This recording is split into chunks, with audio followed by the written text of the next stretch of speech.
नमस्कार दोस्तों, आपका एलएलबी कॉन्सेप्ट क्लासेस में स्वागत है। मैं ज्ञानेंद्र। कैसे हैं आप? उम्मीद है कि आप अच्छे से होंगे, अच्छे से अपनी पढ़ाई और सेहत का ध्यान रख रहे होंगे।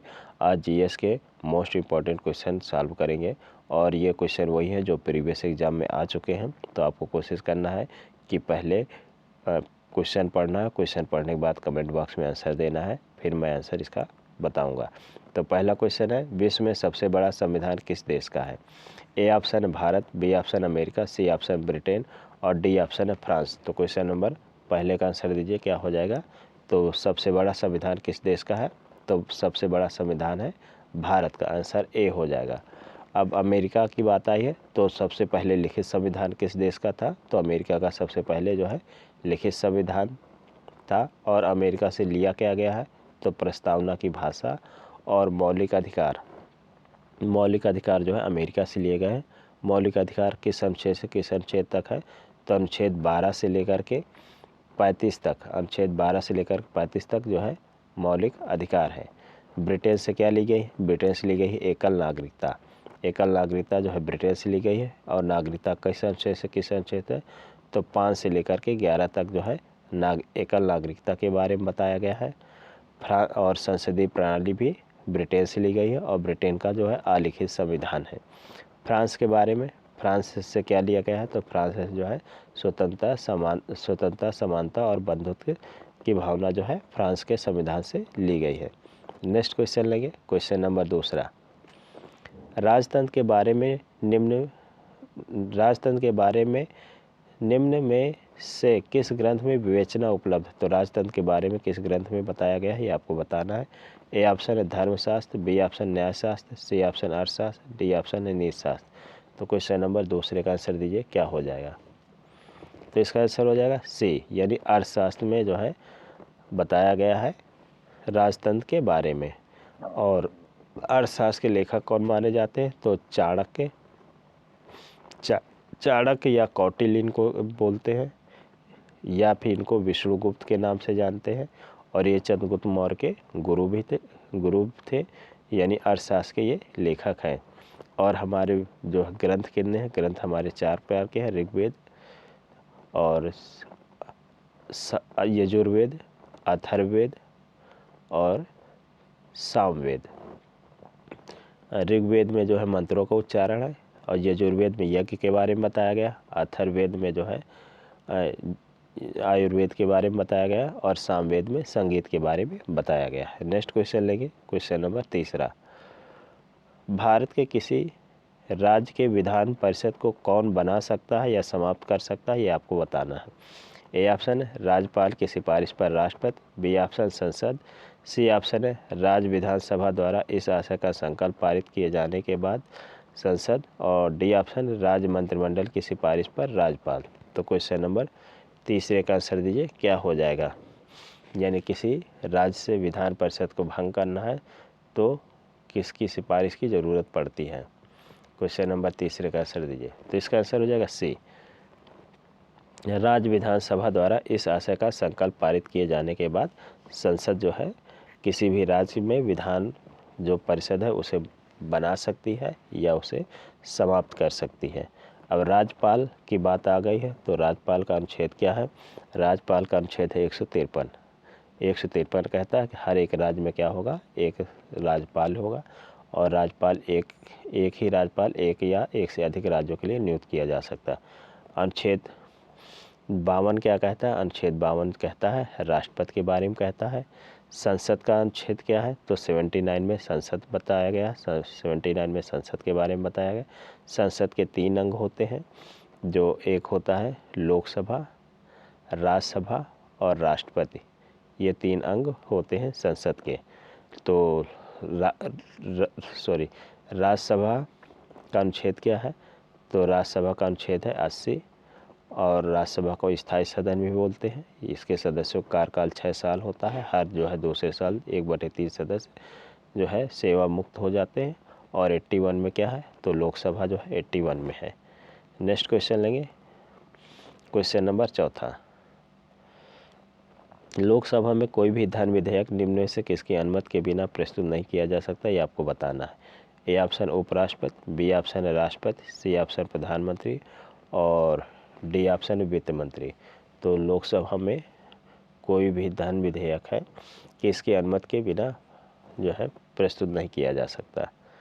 तो इसका आंसर हो जाएगा बी, राष्ट्रपति की अनुमति के बिना जो है धन विधेयक प्रस्तुत नहीं किया जा सकता, क्योंकि राष्ट्रपति की जो है पहले के अनुमति ले ली जाती है, तभी जो है धन विधेयक प्रस्तुत किया जाता है। और राष्ट्रपति जो है धन विधेयक को में संशोधन नहीं कर सकता, यानी जो है उसको साइन करने ही होते हैं, क्योंकि पहले जो है मौन स्वीकृति राष्ट्रपति की हो जाती है।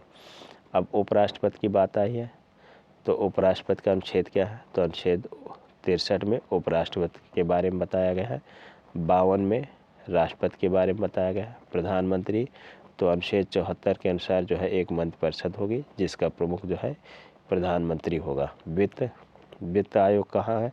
तो 280 में वित्त आयोग के बारे में बताया गया है। आप मेरे चैनल को लाइक करिए, सब्सक्राइब करिए, कमेंट करिए। नेक्स्ट क्वेश्चन लेते हैं, क्वेश्चन नंबर 5वां। ब्रिटिश सरकार ने भारत पर सीधे शासन कब आरंभ किया था? तो क्वेश्चन नंबर 5वें का आंसर बताना। ए ऑप्शन है प्लासी के युद्ध के बाद, बी ऑप्शन पानीपत के युद्ध के बाद, सी ऑप्शन मैसूर की लड़ाई के बाद, डी ऑप्शन सिपाहियों के गदर के बाद। तो क्वेश्चन नंबर 5वें का आंसर दीजिए, क्या हो जाएगा? तो इसका आंसर हो जाएगा ए, यानी प्लासी के युद्ध के बाद। प्लासी का युद्ध के बाद जो है प्लासी के युद्ध के बाद जो है अंग्रेज भारत पे सीधे शासन करना प्रारंभ कर दिया था। तो ये युद्ध किसके बीच हुआ था? तो रॉबर्ट क्लाइव और सिराजुद्दौला के बीच ये युद्ध हुआ था, जिसमें सिराजुद्दौला युद्ध में मारा गया था। पानीपत के 3 युद्ध हुए हैं। 1526 में पहला युद्ध हुआ है, जिसमें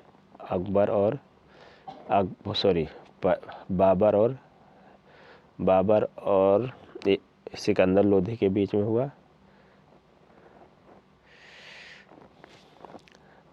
और दूसरा युद्ध हुआ 1556 में हुआ, 1556 में। और तीसरा युद्ध हुआ 1561 में। और पानीपत जो दूसरा युद्ध हुआ है अकबर और हेमू के बीच में हुआ है। तीसरा युद्ध हुआ है अहमद शाह अब्दाली और मराठों के बीच में तीसरा युद्ध हुआ है। मैसूर की लड़ाई किन के बीच हुई? तो मैसूर की लड़ाई हुई है जो हैदर अली और अंग्रेज़ों के बीच में हुई। और सिपाहियों का विद्रोह कब हुआ? तो 1857 में सिपाही विद्रोह हुआ है। नेक्स्ट क्वेश्चन लेंगे। और पानीपत का युद्ध जो है कमेंट बॉक्स में लिखिएगा कब हुआ, किसके बीच हुआ। मुझे लग रहा है इब्राहिम लोधी और बाबर के बीच में हुआ है। नेक्स्ट क्वेश्चन लेंगे, क्वेश्चन नंबर 6। भारतीय संविधान के प्रस्तावना धर्मनिरपेक्ष शब्द निम्नलिखित में से किस संविधान द्वारा जोड़े गए, ये आपको बताना है। ए ऑप्शन है 44वां संविधान संशोधन, बी ऑप्शन 42वां संविधान संशोधन, सी ऑप्शन 43वां संविधान संशोधन, डी ऑप्शन 44वां संविधान संशोधन। तो प्रस्तावना में धर्मनिरपेक्ष शब्द कब जोड़ा गया, ये आपको बताना है। तो इसका आंसर हो जाएगा दूसरा, यानी 42वां संविधान संशोधन। 42वां संविधान संशोधन कब हुआ? तो याद रखना 426 यानी 1976। ये थोड़ा स्ट्रिक है याद करने का, और इसे मिनी कॉन्स्टिट्यूशन भी बोलते हैं, यानी लघु संविधान संशोधन भी बोलते हैं। 44वां संविधान संशोधन याद करने का तरीका क्या है? 448 यानी 1978। 1978 में जो है ये हुआ था 44वां संविधान संशोधन। नेक्स्ट क्वेश्चन लेंगे 1978। क्वेश्चन नंबर 7वां। निम्न में से कौन सा मौलिक अधिकार नहीं? तो मौलिक अधिकार जो नहीं आपको बताना है। ए ऑप्शन है समानता का अधिकार, बी ऑप्शन है स्वतंत्रता का अधिकार, सी ऑप्शन शोषण के विरुद्ध अधिकार, डी ऑप्शन संपत्ति का अधिकार। तो क्वेश्चन नंबर 7वें का आंसर बताइए, कौन सा जो है मौलिक अधिकार नहीं हो। मौलिक अधिकार कौन सा नहीं? तो अनुच्छेद हो जाएगा ऑप्शन हो जाएगा डी जो है संपत्ति का अधिकार जो है अब मौलिक अधिकार नहीं है, अब ये बन क्या गया? तो ये कानूनी अधिकार बन गया है। कानूनी अधिकार बन गया। और किस संविधान संशोधन द्वारा? तो 44वां संविधान संशोधन किया गया 1978 में। 1978 में, और इसको कानूनी अधिकार बना दिया गया। इसका अनुच्छेद अब क्या है? तो 300 का है। 300 का में संपत्ति के अधिकार को डाल दिया गया। समानता का अधिकार कहाँ से कहाँ तक है? तो अनुच्छेद 14 से लेकर के 18 तक जो है समानता का अधिकार। अनुच्छेद 14 कहता है कि विधि के समझ सभी नागरिक समान होंगे। अनुच्छेद 15 क्या कहता है? लिंग, धर्म, जाति के आधार पर भेदभाव नहीं किया जाएगा। अनुच्छेद 16 क्या कहता है? लोक नियोजन में समानता है। अनुच्छेद 17 जो है छुआछूत का अंत करता है और अनुच्छेद 18 उपाधियों का अंत करता है। स्वतंत्रता का अधिकार कहाँ से कहाँ तक है? तो 19 से लेकर के 22 तक है। 19 से लेकर के 22 तक जो है स्वतंत्रता का अधिकार है। और शोषण के विरुद्ध अधिकार कहाँ से कहाँ तक है? तो शोषण के विरुद्ध अधिकार जो है 23 से लेकर के 24 तक है। 23 से लेकर 24 तक जो है शोषण के विरुद्ध अधिकार है। नेक्स्ट क्वेश्चन लेंगे, क्वेश्चन नंबर 8वां। ऑटोमोबाइल वाहनों द्वारा निष्कासित मुख्य नुकसानदेह गैस जिससे वायु प्रदूषण होता है निम्न में से कौन सी गैस है? ये आपको बताना है। ए ऑप्शन है carbon monoxide, B option methane, C option carbon dioxide, D option ozone gas. तो क्वेश्चन नंबर 8वें का आंसर बताइए क्या हो जाएगा? तो इसका आंसर हो जाएगा ए कार्बन मोनोऑक्साइड। कार्बन मोनोऑक्साइड का फार्मूला क्या होता है? CO। मीथेन का क्या होता है? CH4 होता है। कार्बन डाइऑक्साइड क्या होता है? CO2 होता है। ओजोन का क्या होता है? O3 होता है। कार्बन मोनोऑक्साइड जो है ऑटोमोबाइल द्वारा निष्कासित होती है, इसे दम घोटू गैस भी बोलते हैं। और मीथेन गैस ये जो है दलदली जगहों से निकलती है या जानवर जब जुगाली करते हैं उससे भी मीथेन गैस निकलती है। कार्बन डाइऑक्साइड पौधों द्वारा जो है अवशोषित की जाती है या मनुष्य या हम लोगों के द्वारा जो है कार्बन डाइऑक्साइड छोड़ी जाती है। ऑक्सीजन ग्रहण की जाती है और पौधे जो है कार्बन डाइऑक्साइड ग्रहण करते हैं और ऑक्सीजन छोड़ते हैं। ओजोन गैस O3 है, यानी ये पराबैंगनी किरणों से हमारी रक्षा करती है। नेक्स्ट क्वेश्चन लेंगे, क्वेश्चन नंबर 9वां। पंचवर्षीय योजना के मसौदे का अनुमोदन अंतिम रूप से कौन करता है? तो क्वेश्चन नंबर 9 का आंसर बताना है। ए ऑप्शन योजना आयोग, बी ऑप्शन राष्ट्रपति, सी ऑप्शन राष्ट्रीय विकास परिषद, डी ऑप्शन संसद तथा राज्य विधानसभा। तो क्वेश्चन नंबर 9 का आंसर दीजिए क्या हो जाएगा? और आप मेरे चैनल को लाइक करिए, सब्सक्राइब करिए, कमेंट करिए। तो और क्वेश्चन नंबर 9 का आंसर दीजिए। तो इसका आंसर हो जाएगा सी राष्ट्रीय विकास परिषद। राष्ट्रीय विकास परिषद जो है पंचवर्षीय योजना का अंतिम रूप से अनुमोदन करती है। योजना आयोग का गठन कब हुआ? तो 1952 में योजना आयोग का गठन हुआ। राष्ट्रपति का अनुच्छेद जो है 52 है और जो संसद तथा राज्य विधानसभा संसद का अनुच्छेद जो है 79 है। राज्य विधानसभा का अनुच्छेद क्या है? ये कमेंट बॉक्स में आप कमेंट करिए क्या अनुच्छेद जो है राज्य विधानसभा का है। नेक्स्ट क्वेश्चन लेंगे, क्वेश्चन नंबर 10वां। केंद्रीय करों में राज्य का हिस्सा निश्चित करने वाला प्राधिकरण कौन है? तो आपको बताना है। ए ऑप्शन है वित्त आयोग, बी ऑप्शन है वित्त मंत्री, सी ऑप्शन योजना आयोग, डी ऑप्शन निर्वाचन आयोग। तो क्वेश्चन नंबर 10वें का आंसर दिए क्या हो जाएगा? तो इसका आंसर हो जाएगा ए यानी वित्त आयोग। वित्त आयोग जो है ये राज्य केंद्र से जो है राज्य का हिस्सा निर्धारित करता है। पहले वित्त आयोग के अध्यक्ष कौन थे? तो केसी नियोगी थे।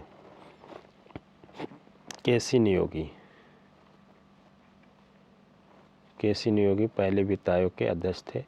और जो इस समय कौन सा वित्त आयोग चल रहा है? तो 15वां वित्त आयोग चल रहा है। इसके अध्यक्ष कौन है? तो NK सिंह है। NK सिंह जो है 15वें वित्त आयोग के अध्यक्ष हैं। नेक्स्ट क्वेश्चन लेंगे।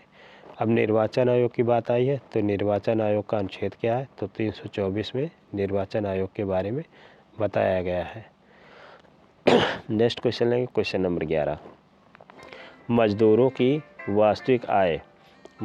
वास्तविक आय का मापदंड क्या है? ए ऑप्शन है एक नियत समय में उनके उत्पादकता में परिवर्तन, बी ऑप्शन है मूल आधार पर कटौती के बाद उनकी आय, सी ऑप्शन उनकी दैनिक आय, डी ऑप्शन उनके आय की क्रय शक्ति। तो क्वेश्चन नंबर 11 का आंसर बताइए क्या हो जाएगा? इसका आंसर हो जाएगा डी उनकी आय की क्रय शक्ति।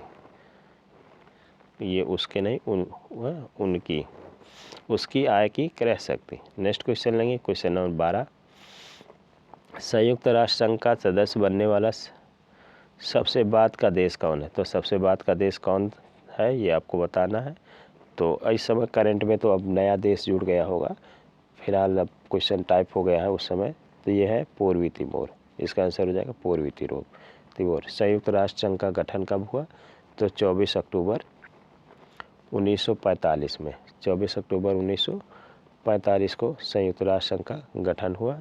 और संयुक्त राष्ट्र संघ के 5 जो है स्थायी सदस्य है और 15 जो है अस्थायी सदस्य है। 5 स्थायी सदस्यों को वीटो पावर प्राप्त है। और संयुक्त राष्ट्र संघ की जो है भाषाएं कौन सी है? तो फ्रेंच है और अंग्रेजी है, रूसी है, चीनी है। इस तरीके से इसकी कुछ कार्यकारी भाषाएं होती हैं।